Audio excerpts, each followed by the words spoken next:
ये ऐसे वीर योद्धा के बारे में जिसने मुगलों की सत्ता को हिलाकर रख दिया। बंदा सिंह बहादुर का जन्म 27 जुलाई 1630 को जम्मू और कश्मीर के राजौरी इलाके में राजपूत परिवार में हुआ। उनका असली नाम लक्ष्मण देव था और वह साधारण जीवन जी रहे थे।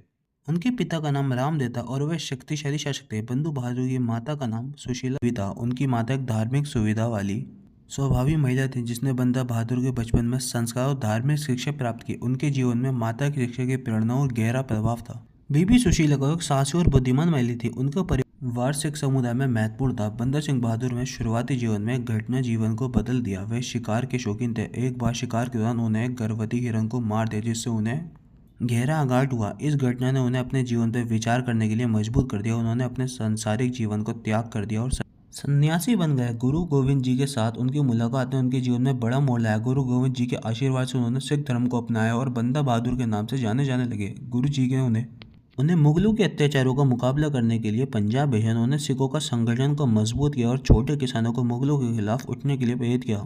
सरहिंद का युद्ध 1710। ये युद्ध बंदा बहादुर के जीवन का सबसे महत्वपूर्ण था। उनके साहिबजादों की शहादत के बाद बंदा बहादुर ने मुगल सेना वजीर खान के खिलाफ युद्ध का ऐलान किया। इस युद्ध में उन्होंने वजीर खान को मार गिराया और सरहिंद को जीत लिया। इस युद्ध के बाद उन्होंने किसानों की भूमि का अधिकार दिए और मुगल सत्ता के खिलाफ लोगों को संगठित किया।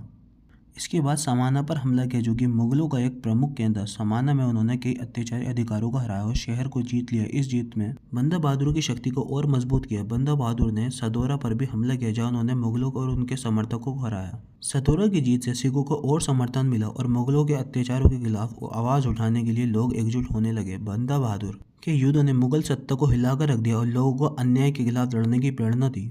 लोहगढ़ का ये युद्ध उनका अंतिम युद्ध था। मुगलों को बड़ी सेना के साथ लोहगढ़ किले को घेर लिया। कई महीनों तक चलते इस युद्ध ने बंदा बहादुर और उनके सैनिकों के साहस के साथ मुगलों का मुकाबला किया। अंत में खाने पाने की सामग्री समाप्त होने पर मजबूरन आत्मसमर्पण करना पड़ा। बंदा बहादुर की मृत्यु 9 जून 1716 को हुई।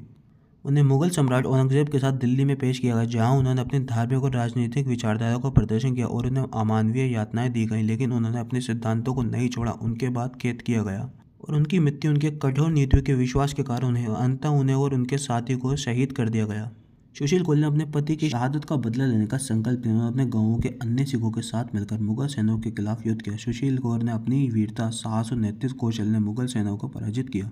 बंदा सिंह बहादुर सिख धर्म के पहले शहीदों में से उनकी शहीदी ने सिख समाज को प्रभावित किया। उन्हें एक महान वीर धार्मिक नेता के रूप में याद किया जाता है। उनका बलिदान ने सिख इतिहास में एक अंतिम छाप छोड़ी और वे सिख धर्म को महान नायकों में से एक बन गए।